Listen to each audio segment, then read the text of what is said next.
business going up there anymore. But the idea is this: you can set a clock to volume in trading as well, just like traffic. You know when rush hour in the morning is going to occur.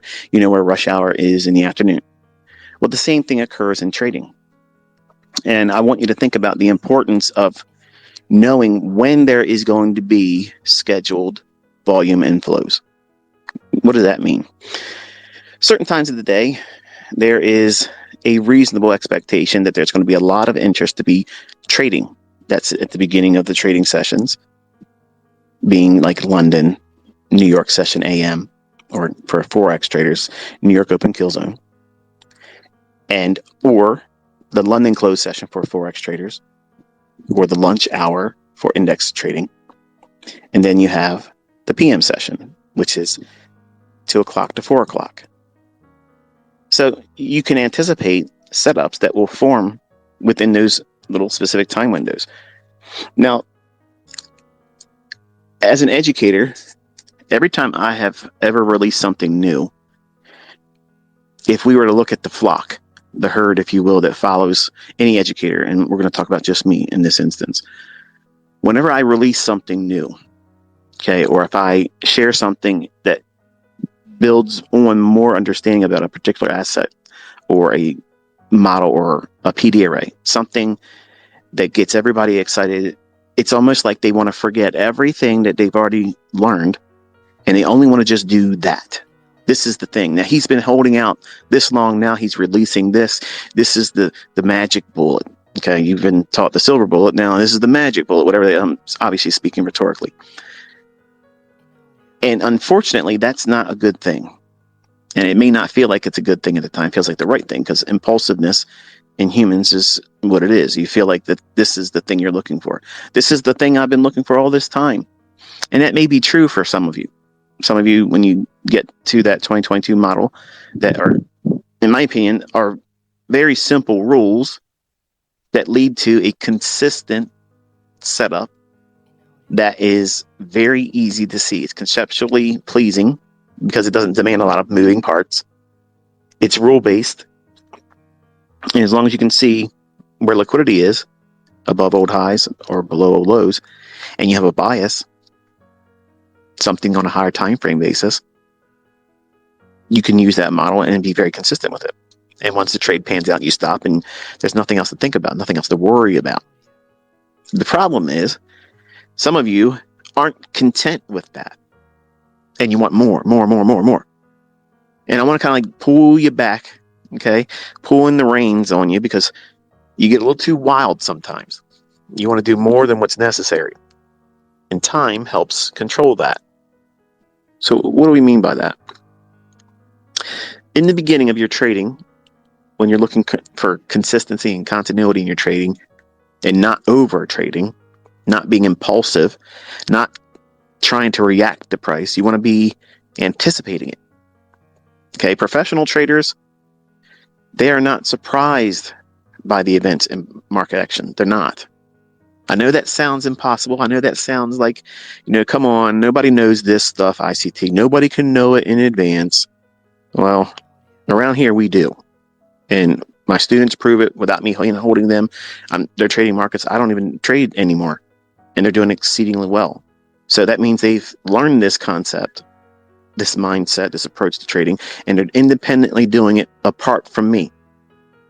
So you can join the ranks. That's the very thing I'm doing here, is trying to make you an independent thinking and price action engaging trader. So that way you're not needing me to handhold you. I don't want to do that. I don't do that, and I don't sugarcoat anything. It's going to be a lot of effort for you to figure out what your model is. And unfortunately, there is no mold to press you into. If it was, I could be turning out traders like this every day. But unfortunately, the factors that bring with trading as a human being, you have character flaws.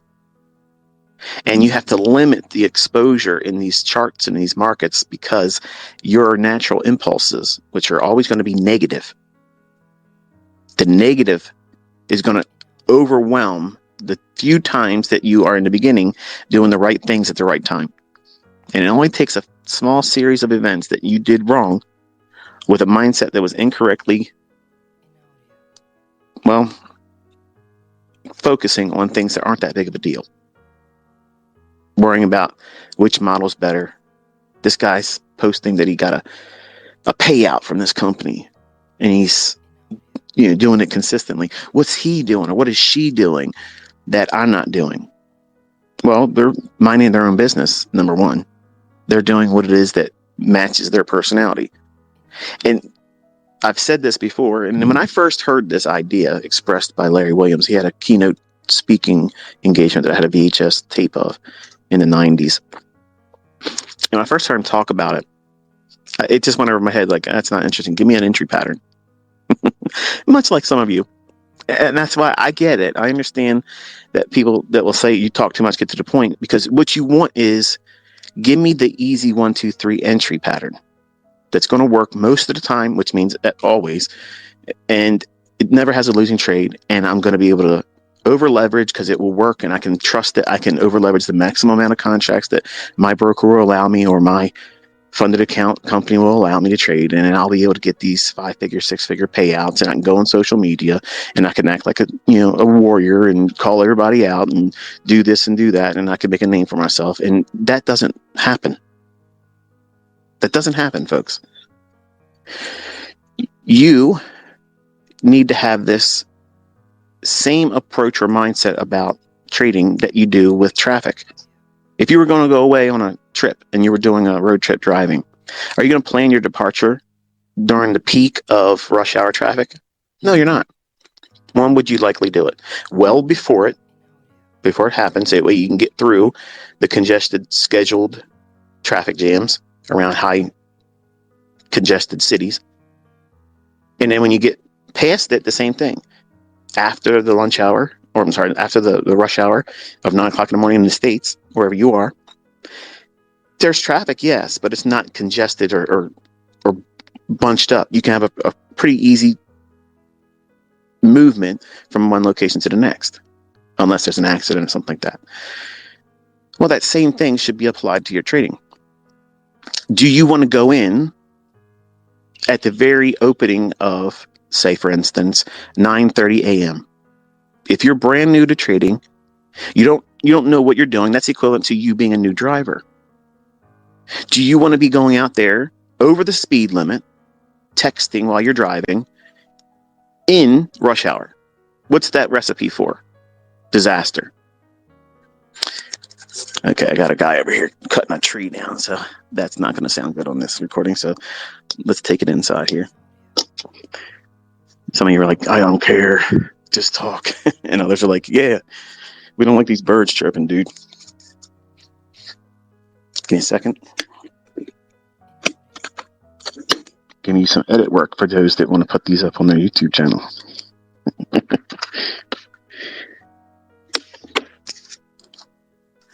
All right, so you don't want to schedule your trading, if you're brand new, at the very opening, like the first minute or two of trading, because you know that now everybody's in there dogpiling in to take trades. So you think everybody in there is going to be pushing the market up because of their buying pressure, or they're going to be sending the market lower because of their selling pressure. And again, that's all misinformation, that you're all trying to do something at their incorrect time. And that compounds the likelihood of you wrecking. Just like in traffic as a new driver, you don't do all those high-speed maneuvers when you're inexperienced. You don't distract yourself with social media during your driving or in your trading. That means keeping up with everybody else. You need to be minding your own business and watching where you're traveling. When you're driving, when I got a CDL years and years ago, they taught defensive driving. It was called the Smith system. And I learned a lot of defensive driving skills that really find their way in my teaching as an educator in price action. You may not realize it, but it has a lot of sound logic. You don't want to be reacting to the drivers around you. Now, obviously, we would have to. In price action, you don't want to be reacting to the knee-jerk reactions in lower time frames, because you could be convincing yourself rather quickly Oh, it's not going to do what I thought it was going to do. Let me do this because now this 1 minute chart or this 5 minute chart has done this or that. The same thing with driving. You need to be anticipating not only what you're going to do if this or that happens, but you have to drive the cars around you. As a CDL driver, you have to learn to anticipate when they're not going to come over into your lane without signaling. And it's probably a game you probably played in your own driving. You're thinking, okay, because I'll tell my wife all the time, I say, watch this guy up here. He's going to come over. He's not going to signal. And he's going to go over one more lane and he's going to go up and race past everybody else. So how do you know that? 30 seconds later, he does it. She's like, what in the world? Whatever. And of course, she rolls her eyes, and I'm peacocking next to her, like, I'm ICT, baby. What are you talking about? What are you talking about? Of course, I'm going to know he's going to do that. So the same thing happens in the market. You have to anticipate the thoughts and expectations of individuals that are going to see price action, and they're going to anticipate nothing in the future. They're going to react. They're going to chase, which is why my Judas swing is so effective at the right time. So there's a time and place for everything, but you are not to try to react to price. Even in your entries, you're not reacting, you're anticipating. When you're moving your stop loss, you're not reacting, you're anticipating. When you're taking your partials, you're not reacting, you're anticipating it going to a specific level so that way you can press the exit or have your limit orders there to scale off your potential partial profits that always pay 100%. They never, ever fail. So when we look at price, or when we're looking for setups, or we're trading a particular model, time is a very important factor. There has to be a reason for that trade to even materialize. And you don't want to go in there in the first few minutes of trading and say, okay, this is it. I'm going in because now the markets have opened. Everybody else is dogpiling in. Everybody else is creating this congestion like rush hour. And I'm afraid I'm going to be left behind. So I have to do what? I have to react to what I see in the price action. So therefore, I have to do whatever else is doing. And that's wrong. That's absolutely wrong. Now, compare and contrast that mindset, which is very stressful, mind you. I mean, think about it. How can you know with any assurity what you're doing is statistically probable of having continued success when you're just guessing? You're guessing. You're reacting to what you think you're seeing in price when price is always fluctuating up and down. Now, put that to the side for a moment and then think about it like this. Let's talk about each individual session. Okay, and some of the characteristics that each one of those trading sessions have, and how you should go into those trading sessions with the proper mindset for anticipation, not reacting. Because your job as a trader, unlike 99.999% of every other trader that wants to share what they think is good advice, your job is not to react to price. It is absolutely not. And if you believe the statistics that 90% of traders actually fail, why would you take advice from people that are all saying the same stuff? You got to be able to react to price. Your job is not to be able to predict the future. It is absolutely your job to predict the future. That's why most of them fail, because they don't have the skill set, number one, to anticipate things that are generically in price action, and they're all time-based. You can set clocks to it. And that's the reason why I'm consistent.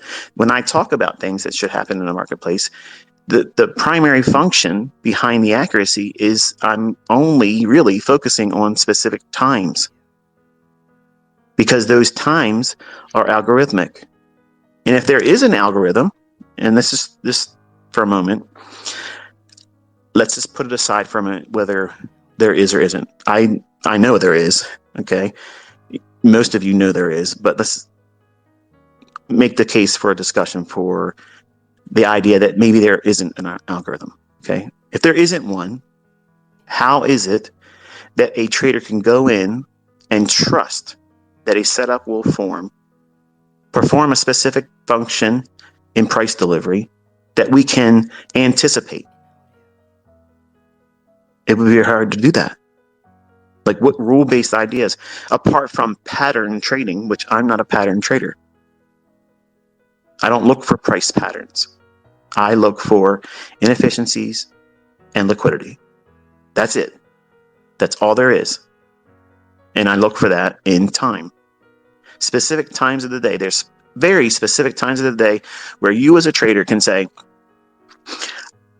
I have to be able to control myself and not allow impulsiveness to come into the marketplace and draw me in to trades that would equate to overtrading, which is a problem even for traders that can be profitable. And maybe you have done this. You can go in, you can find a trade or two and get profits, but then you want to do something else. Maybe because you see me tweet something, maybe you see other traders out there, other influencers, and you see them doing something. And you can't get the dopamine hit that you know that they're getting when they win, if they're even winning. You don't know if they're being honest with you. So you seek that hit, that feel good, that rail like on cocaine. Okay, you want to get a high. You can't treat the markets like a drug. You can't treat it like, a bump of adrenaline. This is a business. You need to mind your business. And when you make money, the job is to keep the money. But ICT, listen, man, you don't understand. I had a trade. I was up $1,200 and I allowed the market to scare me out. I was looking at this guy on YouTube and he said he was going to do this and do that. It scared me. I read one of your tweets, ICT, and it made me get out of the trade too early. And then I regretted it because it ended up making my profit target and even more. But I got out of it because you scared me with a tweet, or I saw something else that made me second guess myself. Okay, what's the root cause of that? It's not me. It's not the other person. It's not the other YouTuber or influencer. It's you. You didn't trust your model.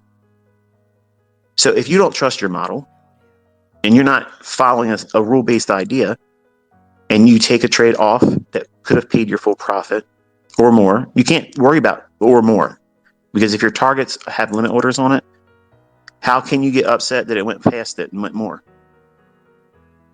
Why should you be upset about that? Your business model was you were taking a trade to that point.